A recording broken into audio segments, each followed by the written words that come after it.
Un jour, la nuit, il a vu une femme qui était en train de se laver. Et cette femme était une femme d'autre. J'étais en train de dire que le roi David, il a commis au moins 4 péchés. Le premier péché, c'était le péché de la convoitise. Il a vu la femme d'autre. Il a le désir d'aller vers cette femme. Il a convoité la femme. Heureusement, le roi David n'avait pas seulement convoité la femme, il a connu aussi l'adultère avec cette femme. Il s'agit de la femme de Bathsheba. Cette femme qui était mariée à Uri. Le troisième faute de David, c'est que David a pris même l'initiative de tuer le mari de la femme. Le quatrième péché que David a commis, c'était de cacher ce péché. Mais l'Éternel Dieu, il a envoyé son serviteur, le prophète qu'il avait déjà établi. C'était le prophète de Nathan. Dieu a révélé au prophète de Nathan la faute que le roi David avait commis. Je voulais dire à quelqu'un ce matin, nous pouvons cacher les péchés commis aux hommes qui sont étables. Je peux commettre le péché, je fais cacher à mon père. Mais la chose que je ne peux pas oublier, c'est qu'au devant de Dieu, aucun péché n'est caché. Rien n'est caché au devant de Dieu. Tout est nu au devant de Dieu. C'était la faute que le roi David avait commis. Et Dieu avait envoyé le prophète Nathan pour qu'il dise à David la faute qu'il avait commise. Et lorsque David a connu ce que Dieu a dit de lui, Dieu lui a dit la faute qu'il a commise. Et le roi David est rentré à Jérusalem. Le roi David a reconnu. Le roi David a confessé.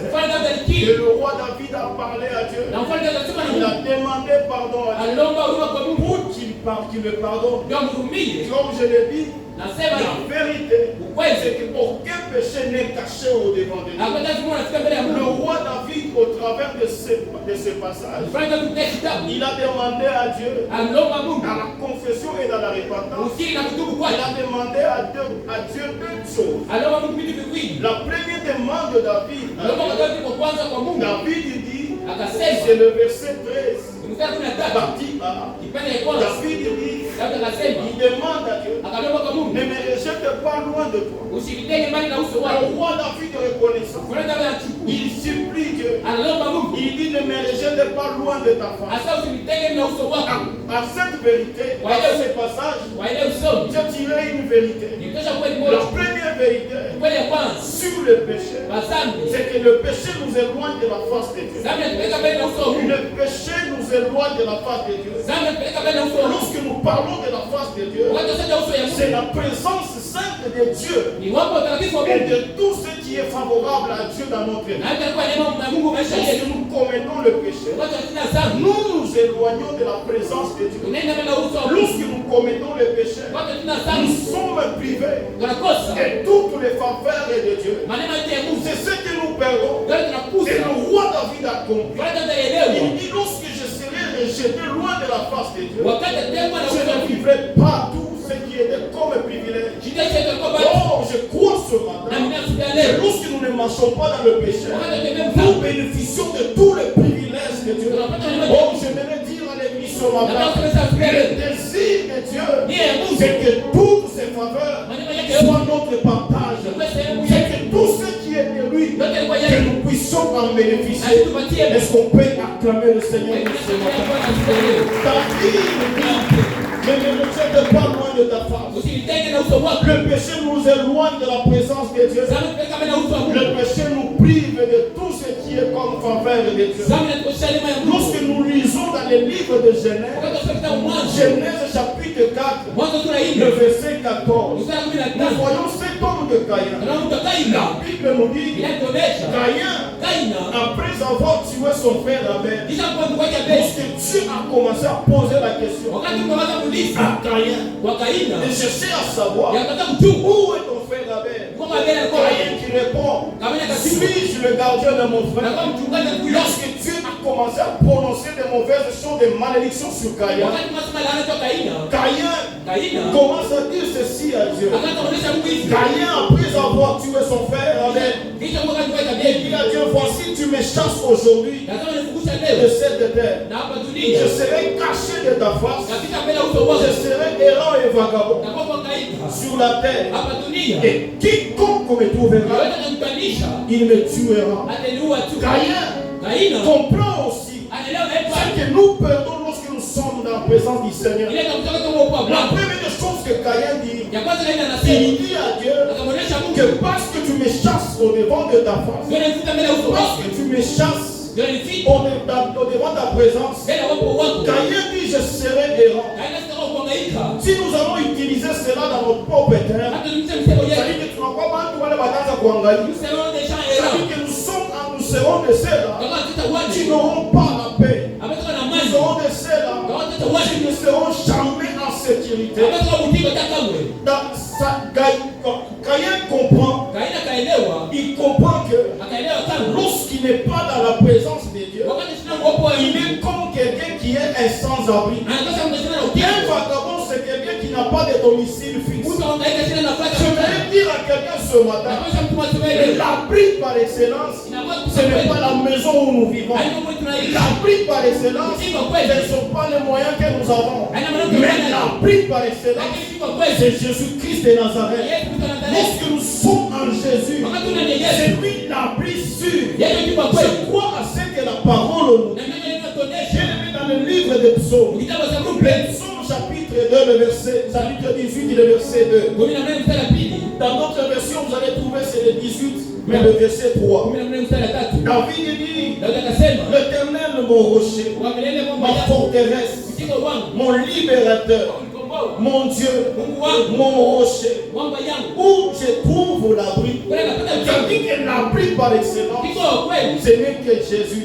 Si Jésus est en ta vie, si tu as toujours la présence constante de Dieu, tu as l'abri sûr. Tu es dans une grande forteresse.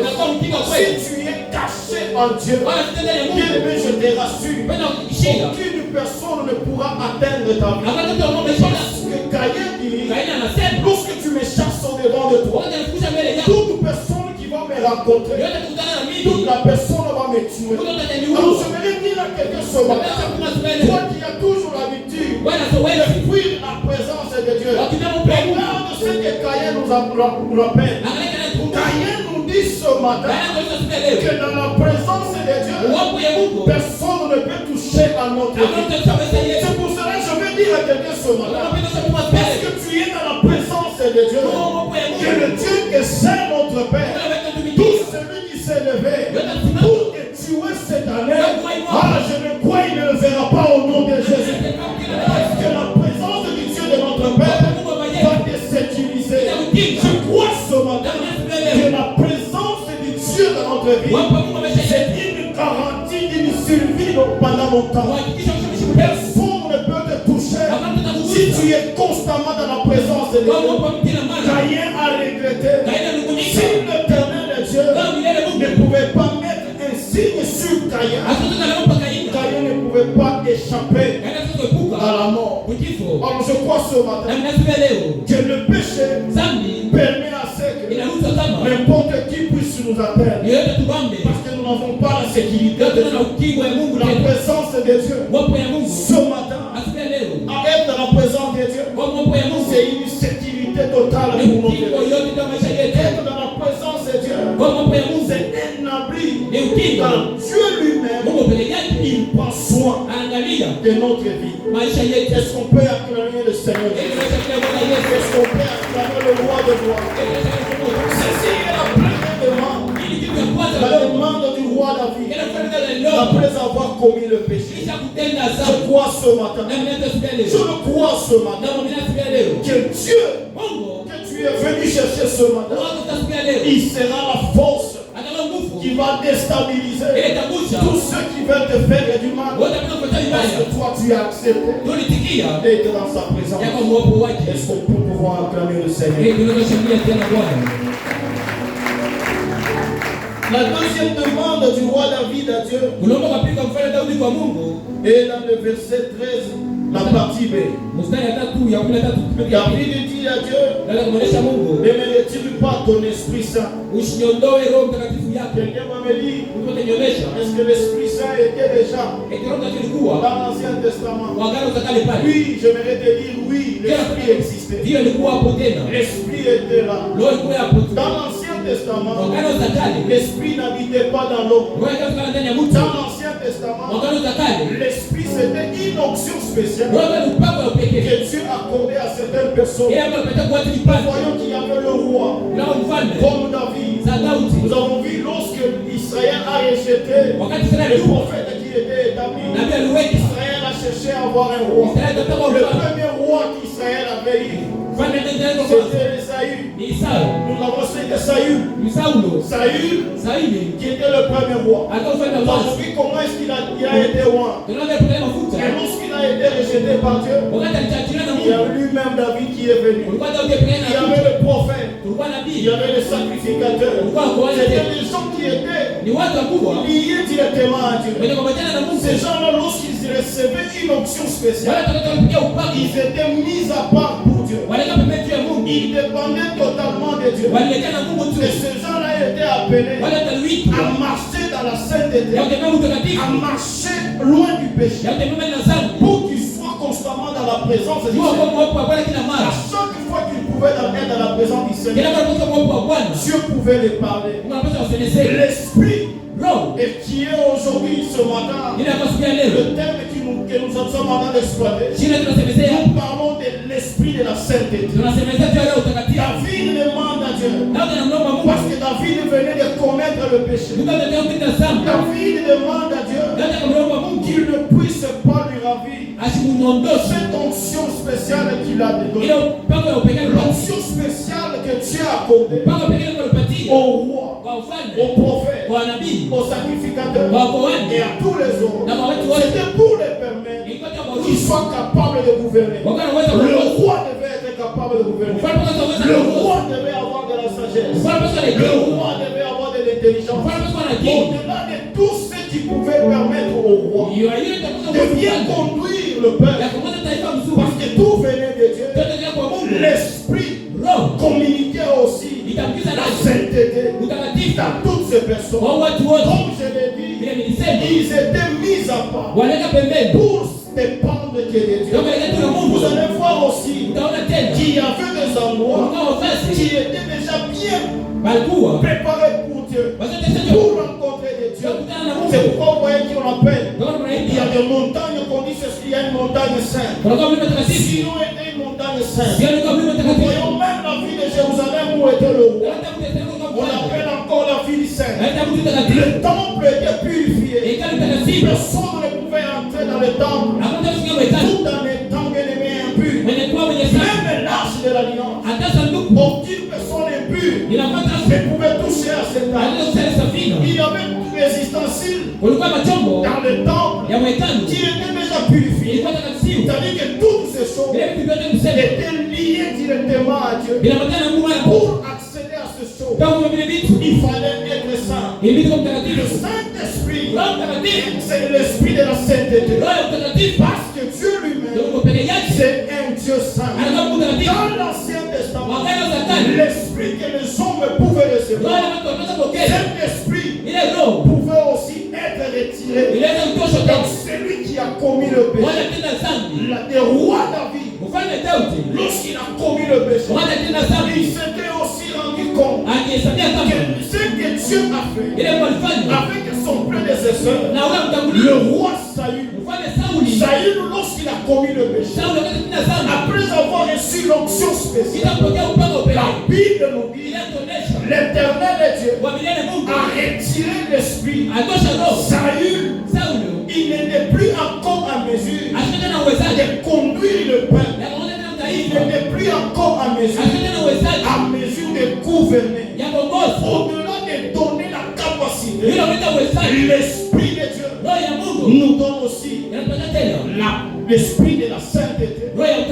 Il ne pouvait pouvait plus gouverner. David a vu que parce que Saül a commis le péché, Dieu s'est éloigné de lui. Même Saül le dit, lorsque Saül, après avoir constaté que Dieu n'était plus avec lui, il était devenu comme un fou. Dieu est allé du côté de David. Il était avec David. Dieu, parce qu'il a retiré son esprit, Saül devenait faible. Parce qu'il était le représentant de Dieu sur la terre. Il est devenu faible au devant de l'ennemi. Je vais dire à quelqu'un ce matin, le péché nous rend faibles au devant de l'ennemi. Parce que Dieu ne pouvait pas encore marcher avec Saül. Dieu ne répondait plus à Saül. La Bible me dit, même Saül le témoin, lorsque Samuel est mort, Saül est allé chercher à réveiller Samuel. Il dit, Dieu ne me répond plus. Même par le prophète, même dans les songes, Dieu ne me répond plus. Dieu s'est retiré de lui. David connaissait ces choses. David a vu, parce que Dieu s'est retiré de Saül. Saül ne pouvait plus entendre parler de Dieu. J'aimerais dire à l'église ce matin, le péché empêche que Dieu puisse nous entendre. Le péché empêche que Dieu puisse se révéler à nous. Le péché nous rend vulnérables au devant de tous nos ennemis. Même le plus faible des ennemis risque de t'atteindre parce que Dieu n'est plus avec nous. David a compris ce choix. David est resté parce que Dieu, il a commencé à supplier Dieu qu'il ne puisse pas l'abandonner. C'est vrai que l'Esprit de Dieu lui a donné la capacité de revenir. C'est vrai que l'Esprit de Dieu lui a donné la sagesse. Mais l'Esprit de Dieu, c'est un esprit de sainteté. C'est un esprit qui marche. Seulement avec ceux-là qui se séparent du péché. De ceux-là qui acceptent de se consacrer à Dieu. Oh, Église notable, si nous voulons voir Dieu dans tout ce que nous sommes en train de faire, bien aimés dans le Seigneur, nous devons accepter de nous séparer dans le péché, de nous séparer du mal, pour que l'esprit de la sainteté puisse commencer à nous faire vivre, à nous faire sentir la présence de Dieu. Regardez ce que Moïse a dit à Aaron. Lorsque Aaron a commencé à faire des choses, nous sommes dans le livre de Lévitique, chapitre 10, le verset 3. Moïse dit à Aaron, il dit, ce que l'Éternel a déclaré, lorsqu'il a dit, je serai sanctifié par ceux qui s'approchent de moi. Je vais dire à quelqu'un, à chaque fois que nous venons, nous devons sanctifier Dieu. C'est ce qui s'est passé dans l'Ancien Testament. Nous ne pouvons pas nous approcher de celui qui est saint sans que nous soyons saints. Dans l'Ancien Testament, tous ceux qui devaient s'approcher, ils devaient se sanctifier. Église, regardez comment est-ce que nous venons. Comment est-ce que nous venons. Nous n'avons plus la peur. Regardez cet homme de David. David avait la peur. David n'acceptait pas de perdre Dieu. C'est Dieu saint. Et aujourd'hui, nous acceptons de perdre ce Dieu. Nous acceptons de perdre cet esprit. Je vais dire à quelqu'un ce matin, n'accepte pas de perdre l'esprit. N'accepte pas de perdre Dieu à cause des choses de ce monde. David a compris que ce Dieu-là, il ne faut pas qu'il se retire de nous. La seule chose qui permet à Dieu de se retirer de nous, ce n'est que le péché. C'est dans l'Ancien Testament où Dieu pouvait se retirer. David a compris, il a prié. Si Dieu le retire, il n'a plus d'option spéciale. Dans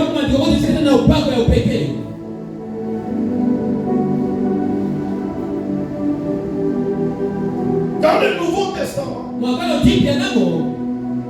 À cause de l'œuvre de la croix, à cause de Jésus-Christ, à cause de la mort, de la résurrection du Christ, Jésus-Christ, lorsqu'il est ressuscité, il a permis à ce que le Saint-Esprit, l'Esprit qui était une onction spéciale dans l'Ancien Testament, n'est plus une onction spéciale dans le Nouveau Testament. C'est le Saint-Esprit qui descend, qui habite dans celui qui a accepté Jésus-Christ dans sa vie. Le Saint-Esprit, lorsque nous acceptons le Seigneur Jésus, il vient habiter en nous. C'est le même esprit qui était dans l'Ancien Testament. C'est le même esprit. L'esprit qui a créé les choses dans l'Ancien Testament. L'esprit qui a séparé les autres du péché. C'est le même esprit qui vient encore habiter avec nous.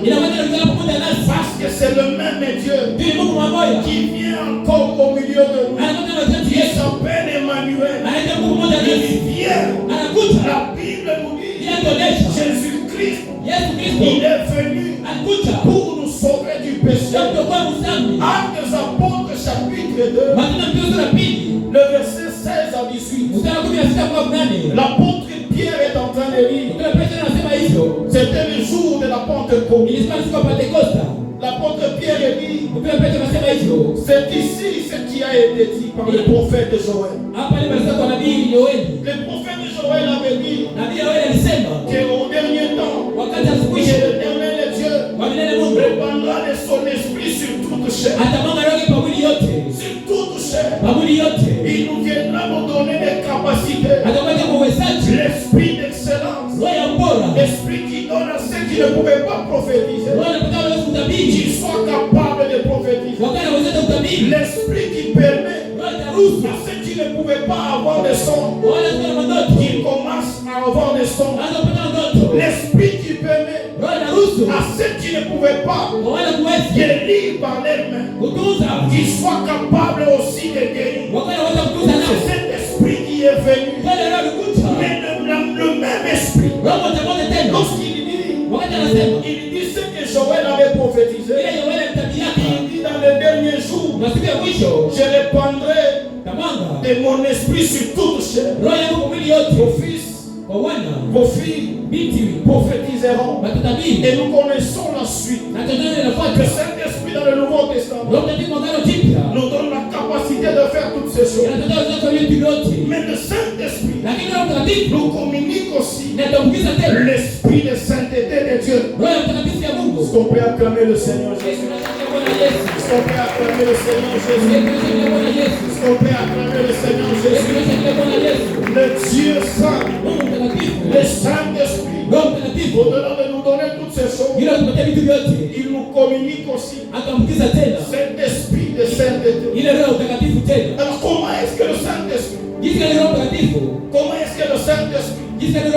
nous communique dans le Nouveau Testament cet esprit de sainteté?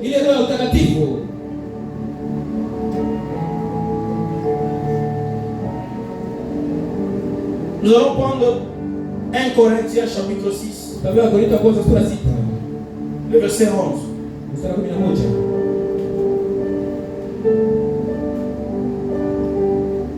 Et c'est là ce que vous étiez, quelques-uns de vous.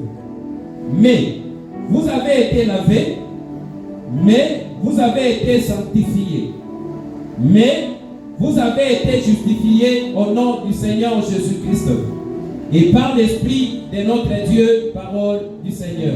Est-ce qu'on peut acclamer le Seigneur? L'apôtre Paul en rappelle.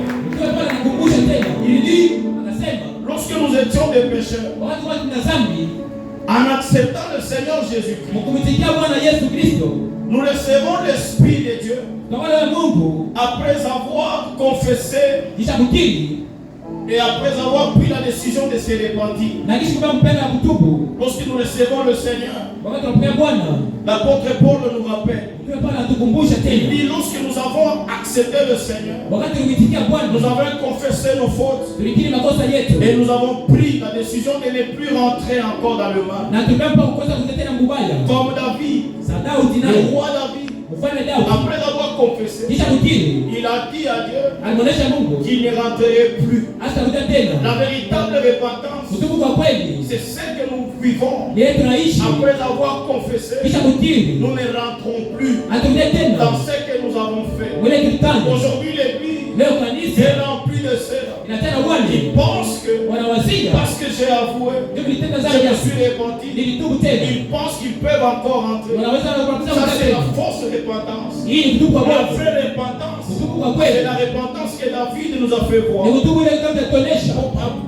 J'ouvre la parenthèse, parce qu'après avoir commis ce péché, la Bible nous dit que David n'est plus jamais rentré dans ce même péché. C'est ça la vraie repentance. Ici, l'apôtre Paul nous dit que lorsque nous avons accepté le Seigneur, nous sommes passés par la confession et la repentance. Nous avons été lavés. Nous avons été sanctifiés. Et nous avons été justifiés. Au nom du Seigneur Jésus-Christ. Et par le Saint-Esprit de notre Dieu. C'est-à-dire que l'Esprit de Dieu, c'est un Esprit saint. C'est un Esprit qui nous sanctifie. Lorsque nous avons accepté le Seigneur, nous avons été sanctifiés. C'est ce que nous appelons, c'est la sanctification des positions.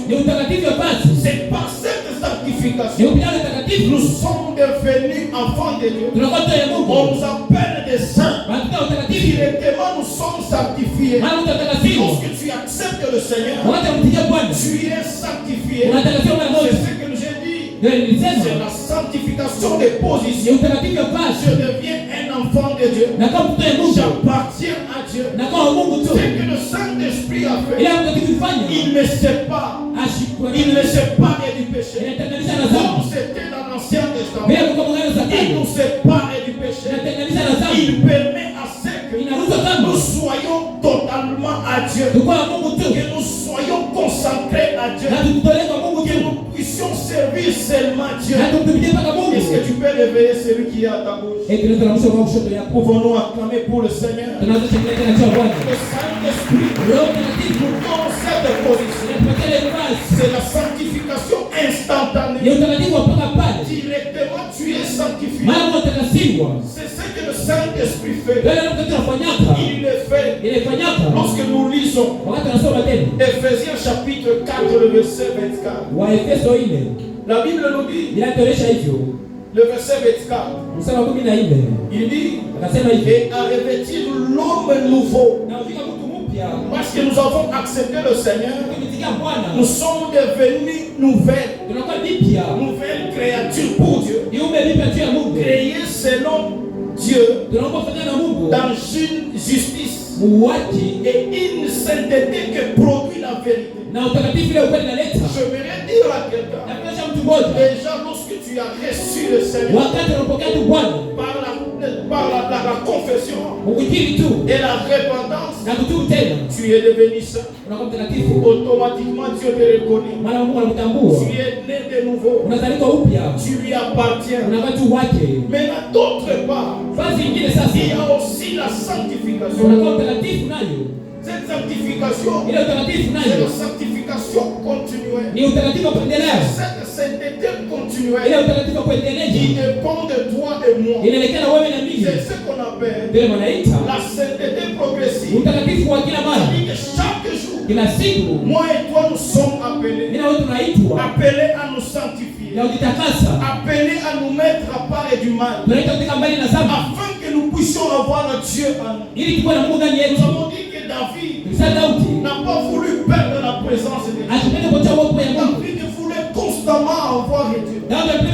Si nous voulons constamment avoir Dieu avec nous, nous sommes appelés, après avoir reçu la première sanctification, de marcher chaque jour dans la sanctification, nous séparant du mal pour gagner Christ. Parce que nous avons dit dans l'introduction que de même que l'homme naturel cherche à avoir la bonne santé, espérant vivre longtemps, la seule manière d'avoir aussi la bonne santé spirituelle, c'est de marcher chaque jour dans la sanctification. Dieu veut nous voir propres chaque jour. Nous avons la finalité de la sanctification, c'est de nous amener à avoir la crainte de Dieu. Regardez, beaucoup d'entre nous aujourd'hui nous venons dans l'église, nous n'avons plus encore la crainte de Dieu. Mais nous devons avoir la crainte de Dieu.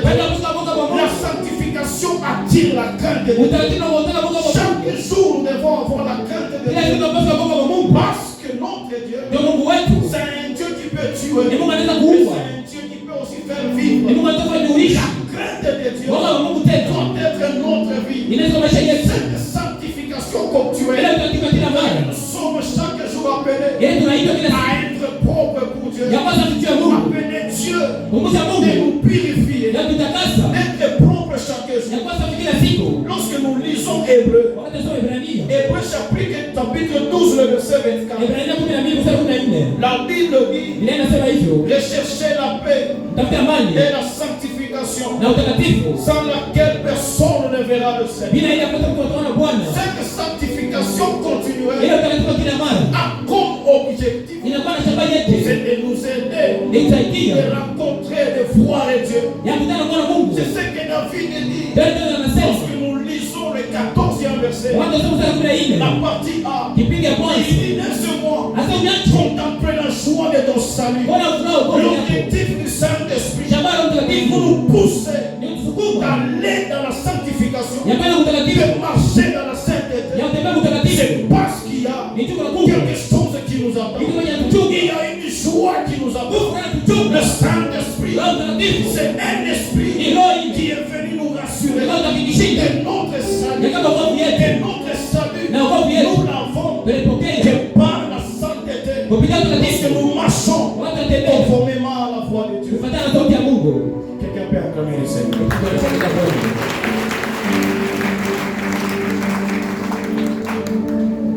Nous avons dit que dans l'Ancien Testament, Dieu pouvait retirer l'esprit. Dieu pouvait ravir l'esprit à celui qui l'avait. Mais dans le Nouveau Testament, parce qu'il est venu habiter à nous, Dieu ne peut pas nous retirer son esprit. Mais nous, par le péché, nous l'attristons, nous l'étouffons. Il n'est plus opérationnel. Regardez, bien-aimé, lorsque tu as reçu le Seigneur, tu sentais constamment la présence de Dieu. Une fois que tu essaies de faire le mal, tu sens comme s'il y a quelqu'un qui te surveille. Tu sens comme si quelqu'un qui te parle. Il te rappelle alors, c'est le Saint-Esprit, c'est lui l'Esprit de Saint-Esprit. Il te dit ce que toi tu es. Il te dit que tu es enfant de Dieu. Il rappelle à un papa, c'est quoi ta place? N'est pas dans ces lieux. Il suffit que tu piétines. Même une église qui n'est pas de Dieu, tu sens qu'il y a quelqu'un qui te dit Seigneur, parce que toi, tu ne peux pas être enseigné. Regardez aujourd'hui, les enfants de Dieu disent que nous avons le Saint-Esprit, que nous le trouvons dans toutes les églises. Regardons, Dieu nous bien-aimés, l'Esprit de Dieu va nous amener là où il y a la crainte de Dieu. Un enfant de Dieu qui a le Saint-Esprit ne peut pas se retrouver partout, parce que le Saint-Esprit te mettra mal à l'aise. Si tu as commis le mal, le Saint-Esprit va te secouer pour que tu puisses arranger. Tu ne peux pas dormir à l'aise en ayant un mal dans ton intérieur. Regardez aujourd'hui, nous venons tous sans avoir la crainte de Dieu. Où est partie cette crainte? C'est parce que le Saint-Esprit est attristé. Le Saint-Esprit est étouffé. Le Saint-Esprit est là mais il n'agit pas. Ce qui étouffe le Saint-Esprit, ce n'est que le péché. Oh, ce matin, je suis venu piller l'église. Si nous pouvons rentrer comme David l'a fait, à ce que cet esprit de sainteté ne puisse pas s'éloigner de nous. Cet esprit-là, c'est la chose la plus précieuse pour nous, enfants de Dieu. Est-ce qu'il y a quelqu'un qui peut acclamer le Seigneur Jésus-Christ? Est-ce que quelqu'un peut acclamer le Seigneur? Quelqu'un peut acclamer le roi de roi?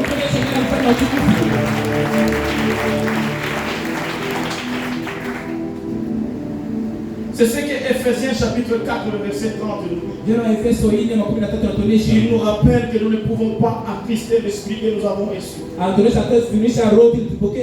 L'esprit de sainteté. L'esprit qui doit être opérationnel dans nous. Cet esprit qui nous fera vivre la joie de rencontrer Dieu. Lorsque nous prenons les deux sanctifications, en parlant de la sanctification qui est instantanée ou de déposition, ainsi que celle pratique de progression. C'est-à-dire que la sanctification que nous avons dit de chaque jour, vous allez voir que ces deux sanctifications sont innées. C'est ce que nous parlons ce matin, de l'unicité de ces deux saintetés aux sanctifications. C'est-à-dire que l'unicité de la sanctification de position et de la sanctification pratique. C'est ce que la Bible nous dit en prenant Apocalypse chapitre 22, le verset 14. Nous lisons avec l'homme de Dieu, ils sont en train de finir. Heureux ceux qui lavent leur robe afin d'avoir droit à l'arbre des vies et d'entrer par les portes dans la ville, parole du Seigneur. Est-ce qu'on peut acclamer le Seigneur? Est-ce qu'on peut encore acclamer le Seigneur? Est-ce qu'on peut acclamer le Seigneur? Donc vous allez m'excuser. C'était Apocalypse chapitre 22, verset 11. Je m'excuse. Que celui qui est injuste soit encore injuste. Que celui qui est souillé s'essuie encore. Et que le juste pratique encore la justice. Et que celui qui est saint se sanctifie encore, parole du Seigneur. Est-ce qu'on peut acclamer le Seigneur? Et que Apocalypse nous dit, l'apôtre Jean nous le dit, nous rappelle. Il est dit ce matin, ce n'est pas, c'est comme c'est une révélation, il nous dit à nous tous. Il dit que celui qui est injuste soit encore injuste. Que celui qui se souille encore. Que celui qui commet le péché, il dit qu'on continue encore à commettre le péché. Mais il dit encore, il dit que le juste, si tu es juste, pratique encore la justice. Mais celui qui est saint, c'est-à-dire que la sainteté que nous avons eue lorsque nous avons reçu le Seigneur, le Saint-Esprit, l'Esprit de sainteté, nous a déclaré ça. Au devant de Dieu, nous sommes devenus saints. Mais il nous dit que nous devons encore continuer de nous sanctifier davantage. C'est pour cela que nous avons parlé de l'unicité de ces deux sanctifications. Ne te dis pas seulement parce que j'ai reçu Jésus, je suis devenu saint, c'est fini. Mais tu dois continuer. Nous devons continuer, Église. Nous devons continuer à nous sanctifier. Chaque jour, sanctifions-nous. Si toi tu vas refuser, refuse. Mais la vie, il faut savoir qu'il y a quelque chose qui nous attend. Qui attend celui qui se sanctifie. Celui qui garde le Seigneur. Celui qui a accepté de se retirer du mal. Celui qui a accepté d'être seulement avec Dieu. C'est ce que nous avons dit lorsque nous venons de commettre l'erreur. En prenant Apocalypse chapitre 22, le verset 14. La Bible nous dit ceux qui ont reçu l'esprit de la sainteté, lorsqu'ils marchent dans la sainteté, lorsqu'ils se sanctifient chaque jour, ils sont semblables à ceux qui sont en train de laver leur robe. Lorsque tu marches dans la sainteté, wakati unatembea utakatifu, tu es en train de marcher, de laver la robe. unaosha kanjo yako. Pourquoi nous lavons cette robe? Wewe unasafisha kanjo yako Parce que c'est seulement ceux-là ni mpaka wale qui lavent leur robe wanasafisha kanjo yao qui auront droit watakuwa wapasha à l'arbre de vie. kwa mti wa uzima. C'est-à-dire que l'arbre de vie Mti wa uzima n'est pas donné à tout le monde. haipewi kwa watu wote. L'arbre de vie Mti wa uzima est donné seulement inapewa tu à ceux qui ont marché sur cette terre, wale waliobeba dunia, qui ont reçu la première sanctification, walipokea katika et kwanza qui ont continué à se na sanctifier. walienda kuitakasa. C'est à ceux-là Ni kwa wale qui tu auront droit watakuwa à wapasha cet arbre de vie. wale mti wa uzima L'arbre de vie Mti wa uzima n'est pas donné à tout le monde. haipewi kwa watu wote. L'église de Dieu, Kanisa ya Mungu entrons dans le premier fondement. tuingie msingi wa kwanza, Entrons sur Jésus. tuingie pa Yesu, Entrons sur ce que Jésus tuingie pa ile Yesu veut que nous soyons. anapenda Nous tukuwe. ne sommes pas de n'importe qui. Hatuna kwa wote Nous tu, n'avons pas reçu le Seigneur. hatupokee Bwana Ou nous ne sommes pas dans la présence de Dieu awala tuna uwepo wa Mungu pour rien. kwa bure Je tu. suis venu nous rappeler Nilikuwa que nikikumbusha lorsque nous venons, wakati tunakuja c'est parce qu'il y a des choses qui nous attendent. Mungu anatuchunga, Il y a quelque chose qui nous attend. Mungu anatuchunga. Non pas seulement Hapana tu nous aurons le droit utapata wapasha à l'entrée, à avoir droit à l'arbre de vie. kwa mti wa uzima, Et il nous dit na anatuonyesha tena que ceux-là qui se sanctifient, wala kutakasa ils vont aussi entrer par les portes wataingia pa milango dans la vie. milango ya maisha. C'est-à-dire que je comprends ce matin, Na inatosubia il leo y a une ville qui nous attend. kunakuwa mtu mmoja anatuchunga, Il y a un endroit, une ville kunakuwa fasi mji qui a plusieurs portes. inakuwa na milango mengi, Qui a plusieurs portes. inakuwa na milango Je mengi. comprends maintenant ce Na matin inatosubia leo ce sasa, que David a dit ile Daudi alisema dans le verset 14 partie A. mstari 14 mstari ya kwanza akasema, Il demande à Dieu akalomba tu kwa Mungu qu'il ne l'abuse pas l'esprit, ashukishe roho yake, qu'il soit toujours son Dieu, akampa Mungu wake pour qu'il voie la joie du salut. tuone furaha ya Je wokovu. voulais rappeler l'église. Napenda kukuta kanisa, Le salut peut se perdre. wokovu inaweza Nous kupotesha, pouvons perdre le salut unaweza kukuta wokovu si nous ne marchons pas dans la wakati sanctification. tunatembea utakatifu, Nous ne sommes pas bien-aimés. hatuna Nous upendo, n'avons pas l'humilité. hatuna humilité, Nous n'avons pas l'humilité. hatuna humilité, Même les députés, hata depite nao soit ils ont l'humilité. wana humilité tu. Ou l'humilité, c'est plus quoi? Ah, l'humilité. Vous savez, est-ce qu'on peut acclamer le Seigneur? Nous n'avons pas l'humilité.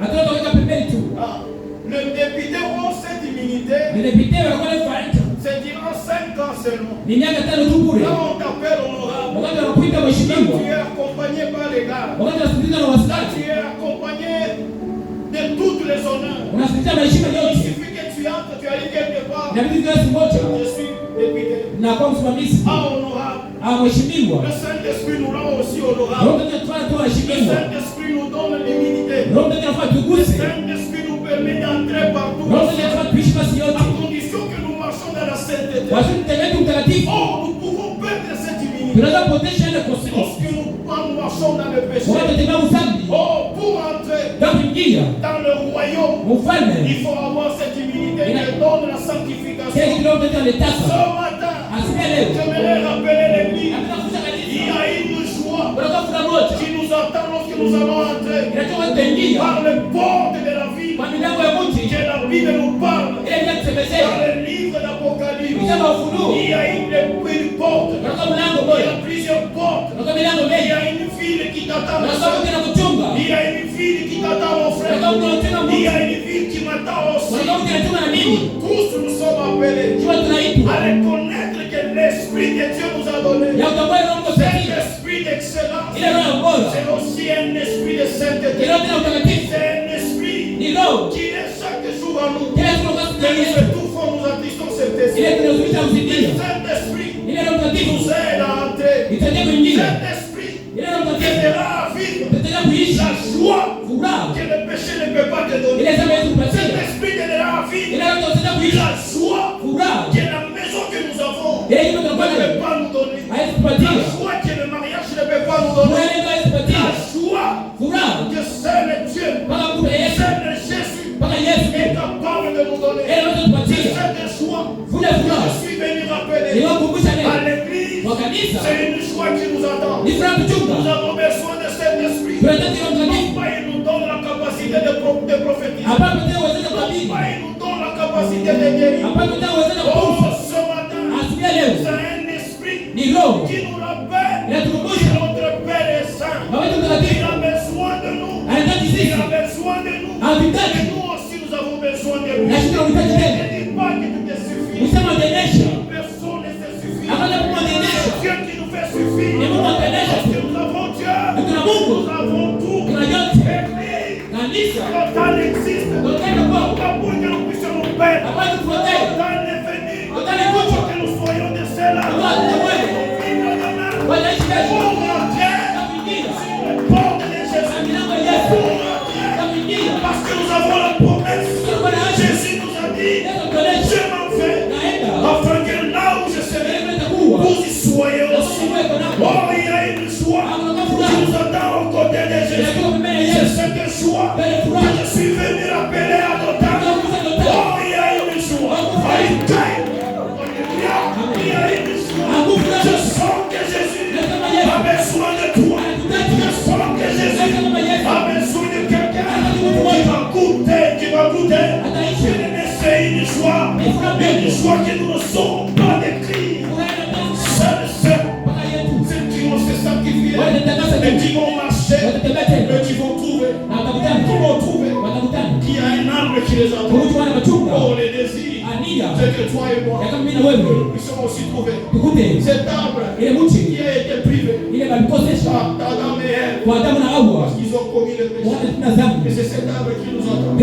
Parce que Jésus est venu pour que toi et moi, nous rentrons dans le jardin. Oh, je te l'assure, cette chose est une vérité. Et que ce matin, Jésus te dit, il est là. Il a besoin de toi.